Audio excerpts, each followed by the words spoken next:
everyone, and welcome back. My name is Sparks, and this is Gamemode 4, the series where we create Minecraft modules to modify their gameplay experience, and today I'm happy to announce that Liquid Tanks is finally available for Minecraft Java 1.12. There's a lot to cover in this video. It's a big module, so if you want a handy list of everything you can do with Liquid Tanks, you can read about it on the Gamemode 4 wiki linked in the video cards and description. Liquid Tanks has had a major rework since the 1.8 version, and the mammoth task of updating this module was done by Special Builder 32. The module is now expandable so that you can add your own liquid expansion packs and other features to tanks, making this module similar to custom crafters. Liquid Tanks allows players to create glass hopper tanks that can store different liquids, fill and empty containers, affect blocks and entities around them, and become part of your redstone automations. Once you've installed Liquid Tanks, you will also need to install a liquid pack. Currently, the Standard Liquids and Potion Liquids packs are the only two available. To create a liquid tank, place down a hopper and put these items inside in any order. Finally, throw a glass block on top of the hopper to build the tank.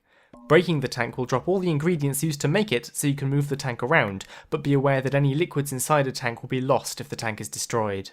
If a tank is empty, you can put any liquid container into the first slot, or throw it onto the hopper in order to fill the tank. Any of the items in this chest can be added via the Standard Liquids pack, which supports water, milk, rabbit, mushroom and beetroot soups, lava and experience. Experience orbs, except those from the Ender Dragon, flowing over a tank will also fill experience tanks. A tank can only hold one type of liquid at a time. The smallest unit is a third of a bucket, and it can hold a maximum of 30 buckets of liquid or 30 levels of experience. Putting an empty container, such as a bottle, bowl or bucket, into the first slot of a tank will fill that container with some of the tank's liquid. Right-clicking a tank will display the fullness of the tank above your hotbar. Particles will also appear above the tank to indicate which tank the fullness refers to if you have a lot of tanks in one place. As well as being filled with items, it is possible to milk various entities for liquids to slowly fill a tank over time. Cows placed on top of a tank will fill the tank with milk. Mushrooms will fill it with mushroom stew.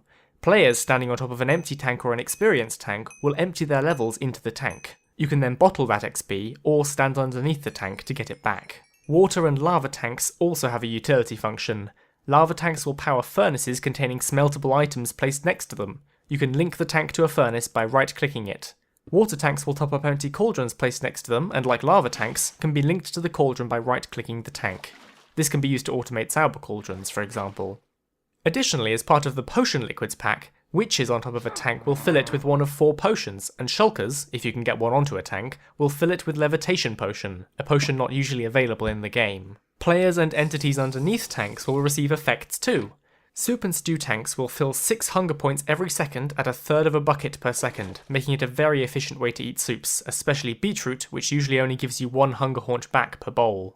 Players and mobs stood underneath a tank of milk will have any potion effects removed from them, good for protecting yourself against witches, wither skeletons or tower cauldrons.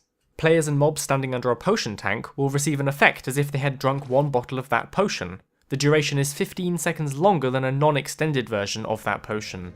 That's everything for today, thanks for watching.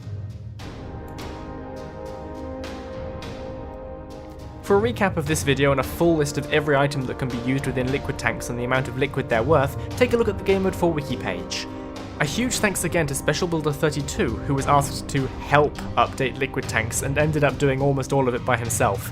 This module is crazy complicated, and I think the crazy may have rubbed off on him a bit. Here's a screenshot of the liquid tanks development world.